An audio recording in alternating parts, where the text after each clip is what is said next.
Great to be here with you.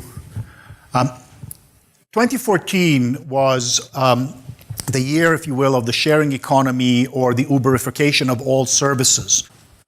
And we talk about insurance and regulatory issues, but the critical issue is the destabilization of the firm and the fine division of labor and how it reorganizes potentially the entire services sector. And the critical question around that is this: will it allow embedding economic production in the same kind of social solidarity, trust models that we saw with the emergence of Wikipedia? Or will the externalization of risk onto the people formerly known as employees create severe disruption? Karl Polanyi described the Industrial Revolution in terms of a double movement, where on one side market forces try to tear themselves away from social obligation in order to increase the mobility of capital and labor, while social forces counter-push in order to prevent the market from creating massive depredations. What we saw in the first 15 years of the internet was that social solidarity, trust, cooperation, social models that had been centrally social and peripheral economically came to be used to produce things instead of through markets, firms, or the state across the domains of knowledge production. Commons-based management of inputs and outputs, organized along social lines like free and open source software, displaced the boundary of the firm to produce some of the very central components that gave us the internet and that great knowledge utility, Wikipedia. What we saw in addition was a massive explosion of fan culture, of amateur culture, of self-creation of all cultural products, and perhaps most importantly from the perspective of democracy, the emergence of citizen journalism as a central part of decentralizing power over the setting of public agendas to a much wider range. Perhaps the most important was that what was theoretically impossible, collaborative motivations that are based on the social and moral, came to be a solution space of everything from fundraising for artists through better government and to disaster response systems.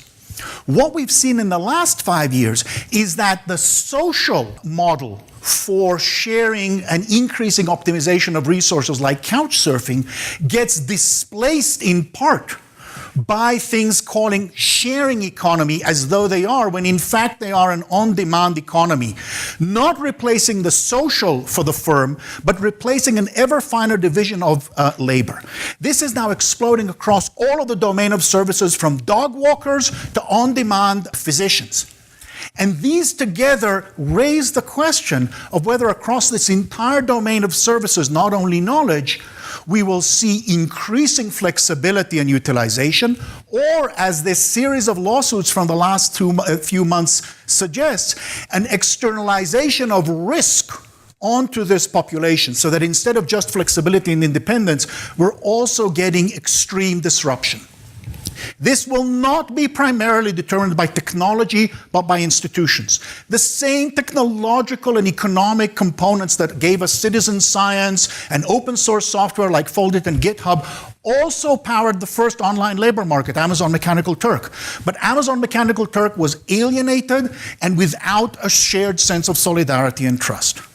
It's not impossible to build systems that will incorporate the social into the economic. It depends on what firms do, it depends on what NGOs do, it depends on what policy do, but it is a critical requirement that we build systems that reincorporate the social into the economic.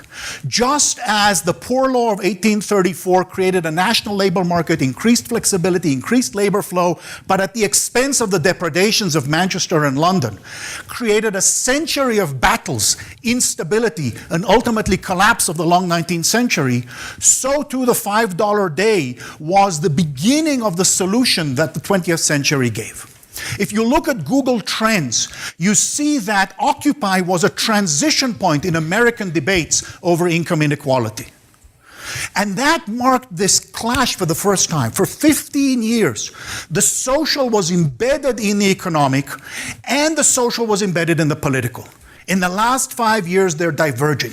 The same power of social production that allows for tremendously effective social mobilization is now coming to bear against the social disruption that these new economic models are building as they extend from knowledge production to services. If we cannot solve that tension, we are in for severe disruption. Thank you.